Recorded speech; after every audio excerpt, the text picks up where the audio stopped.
Maayong gabi sa tanang mga kaigsuunan o kahigalaan dinhi sa One Voice Christian Fellowship sa Dakbayan sa Iligan ug sa tanang mga makasabot sa pinulungang Cebuano sa Herald of Grace Covenant Bible Church sa Dakbayan sa Dasmariñas, probinsya sa Cavite ug sa mga nagasunod sa atong buluhaton, Luzon, Visayas ug Mindanao ug sa nagalain-laing dapit dinhi sa kalibutan.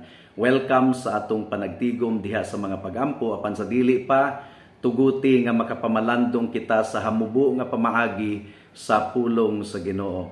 Please turn with me to Philippians chapter 3 verse 7 hangtod sa verse 8. Pilipos kapitulo 3 bersikulo 7 hangtod sa 8. Ang giingon dinhi mga kaigsunan. Apan bisan pa ang mga butang nga nahimong mapuslanon alang kanako kaniadto, giisip ko ng pagkaalkansi karon tungod og alang kang Kristo. Labaw pa niini ang tanang mga butang giisip ko ng pagkaalkansi tungod sa labaw nga pagkamahinungdanon nga mailhan si Kristo Jesus nga akong Ginoo. Tungod og alang kaniya giantos ko ang pagkaalkansi sa tanang mga butang ug giisip kong basura lamang aron maangkon nako si Kristo. May the Lord bless the short meditation of His Word tonight. Niini nga passage nga atong gibasa mga kaigsuunan, nag-ingon si Pablo nga iyang giisip nga walay pulos, walay hinungdan ang tanang mga butang, gumikan sa pagkalabaw nga mahinungdanon nga mailhan si Hesukristo nga iyang Dios. Ang pangutana, unsa man kining mga butang nga karon iya nang giisip nga walay pulos, walay hinungdan. Ang iyang mga giisip nga mahinungdanon or ginansya sa una, kaliwat siya sa mga Hudiyo, ang iyang legalistic righteousness, matarong siya sumala sa balaod, kining mga butang nga walay pulos kung itandi sa dili gayud masukod nga bili nga mailhan si Kristo, ingon nga bugtong Dios ug manluluwas sa mga makasasala. So ang pag-renounce ni Pablo, ang iyang pagsalikway sa iyang kaugalingong pagkamatarong, sumala sa iyang gipalapad sa verse 4 hangtod sa verse 7 sa Philippians chapter 3, nag-highlight kini mahitungod sa kaluwasan nga makaplagan lamang diha sa atong Ginoong Hesukristo, diha sa iyang dugo ug pagkamatarong nga gisulob sa tanang mga magtotoo. Ug dugang pa mga kaigsunan, kini nga passage naghisgot kini sa supremacy of Christ, pagkalabaw sa atong Ginoong Hesukristo sa tanang mga butang dinhi sa kalibutan dinhi sa kalibutan. Ang mga kabtangan, ang atong estado sa katilingban, bisan pa ang mga nakabot nato mga achievements, kining mga butang temporaryo lamang ug dili gayud makahatag og tinuod nga katagbawan. Si Kristo lamang ang maka-provide og tinuod og mulampos nga fulfillment or mulungtad nga fulfillment mga kaigsunan. So atong i-examine ang atong kaugalingon. Kang kinsa nato gibutang ang atong pagsalig. Sa unsa nato gibutang ang atong pagsalig. Ang atong pagsalig ba gibutang nato sa mga kabtangan dinhi sa kalibutan, or ang atong pagsalig atong gibutang lamang sa grasya sa atong Ginoong Hesukristo nga naghatag og kaluwasan. Si Kristo ba ang tinubdan sa tinuod nato nga kinabuhi, tinuod nato nga kalipay ug tinuod nga kaluwasan?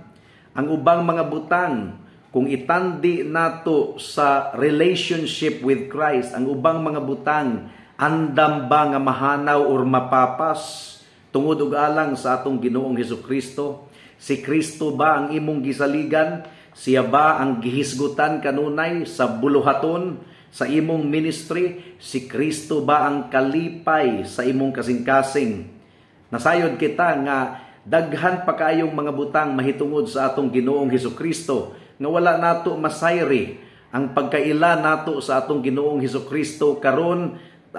Kabahin pa lang. We know in part about the Lord Jesus Christ now. Aduna ba kitay tinguha mga kaigsuunan nga mas mailhan pagayod nato ang atong Ginoong Hesukristo, mas makita pa nato sa dugang ang iyang kahimayaan, ang bahandi sa iyang grasya, ang pagkahalangdon ug katingalahan nga mga butang nga iyang gibuhat, ang iyang kinaiyahan nga dili gayud nato malarawan mga kaigsuonan, ang iyang gingharian nga walay katapusan. Sa laktod nga pagkaistorya, ang tanan ba mahitungod sa atong Ginoong Hesukristo nagahatag nato og interest or gana, or dili ba kita kapuyon or sumhan nga pamalandungan nato si Kristo, hunahunaon nato siya kanunay, ato siyang pagahisgutan kanunay, ug mukat-on kita kanunay diha kaniya. Si Pablo nagpadayon sa iyang buluhaton, pero ang tinguha ni Pablo kanunay sa iyang kasing-kasing is that he may know Christ and the power of His resurrection. Kumusta kita, mga kaigsuunan? Kumusta ang atong tinguha sa atong kasing-kasing? Mi simpatiya ba kita? Or miduyog ba kita sa tinguha ni Pablo sa iyang kasing-kasing?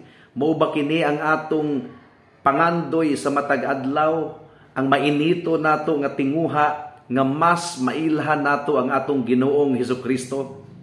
Actually, ang literal nga translation ni ini nga passage gikan sa Greek language is, I continually count all things to continually be lost. Sa Bisaya pa, nagpadayon ako sa pag-isip sa tanang mga butang, ingon nga mapinadayunon nga pagkaalkanse. But pasabot, matintal daig gihapon kita nga mag-isip nga si Kristo dili mahinungdanon, unya mas mahinungdanon ang mga butang ni ining kalibutana. Ang gipasabot ni Charles Spurgeon, mga kaigsuunan, since wala man gitangtang sa Ginoo gikan kanimo ang mga panalangin nga imong na-enjoy karon, andam ka ba nga musugot sa Ginoo just in case nga iya kining pagatangtangon gikan kanimo? Andam ka ba nga mubulag gikan niining mga butanga tungod ug alang sa kahimayaan sa atong Dios? Gumikan kay ang atong Ginoo, wala man gyud niya gitangtang ang imong mga worldly comforts nga na-enjoy karon, imo ba kining gigamit kining mga butanga tungod ug alang sa iyang pangalan, tungod ug alang sa iyang kahimayaan? Ang atong pagkaila sa atong Ginoong Hesukristo mao kini ang pinakadako ug mahinungdanon nga butang ni ining kalibutana. Matud pa ni Augustine, ug diri kita magtapos, ang giingon ni Augustine, Jesus Christ is not rightly valued at all until He is valued above all. Wala kuno nato na ila ang tinuod nga bili sa atong Ginoong Hesukristo, hangtod nga ato siyang giisip nga mas bililhon ug mas mahinungdanon, ibabaw or labaw pa kaysa tanan. Hinaot nga gitandog ang atong kasing-kasing sa balaang espiritu ni ining taknas kagabhion nga atong isipon si Kristo, ingon nga greatest above all, Christ above all. Salamat sa Ginoo sa iyang pulong ni ining taknaa, magampo kita. O Lord, salamat sa imong mensahe. Reminder kanamo, when we have the Lord Jesus Christ, we have everything. When we value you, because you are valuable above everything, dili pud minimo pasagdahan o Ginoo. Ug among gipangayo nga imong ablihan kanunay ang among mga mata aron among makita ang imong kahimayaan sa tanang higayon ug ang tinguha sa among kasing-kasing mao nga mailhan ka ug mahimaya ikaw sa among kinabuhi. This we pray in Jesus' name. Amen. Daghang salamat sa pagpamati sa pulong sa Ginoo. God bless us all.